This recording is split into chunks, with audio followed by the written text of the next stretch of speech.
ఈ బంపర్ మన దగ్గరకు వచ్చేటప్పుడు ఊడిపోయి వచ్చేసింది. లోన లాకులు అవన్నీ పోయినాయి. కస్టమర్కి చెప్పాను స్క్రూలు వేద్దామన్నా అని చెప్తే సరే అని చెప్పాడు. స్క్రూలు వేసిన మాత్రాన ఇప్పుడు పెయింట్ వర్క్ సెక్షన్ జరిగిద్ది. ఈ స్క్రూలు వేసేసి వాళ్ళకి ఇచ్చేస్తారు. వాళ్ళు ఏం చేస్తారు, పేపర్ కొట్టేసుకొని మక్కు పెట్టేస్తారు. దానివల్ల ఇబ్బంది ఏం జరిగిద్ది అంటే ఈ స్క్రూ అనేది హైట్లో ఉంటాయి. దానివల్ల వేసిన మక్క అనేది రన్నింగ్లో ఊడిపోయిద్ది. దానివల్ల వేస్ట్.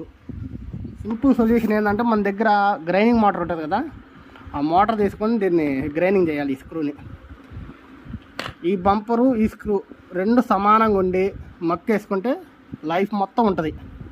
అది చూపిస్తాను ఆగండి. ఇదిగో ఇప్పుడు చూసారా, ఇది సమానంగా ఉంది, సేమ్ అంతే. అప్పుడు ఇంక ఊడిపోదు. మన బీహార్ వాళ్ళు వచ్చే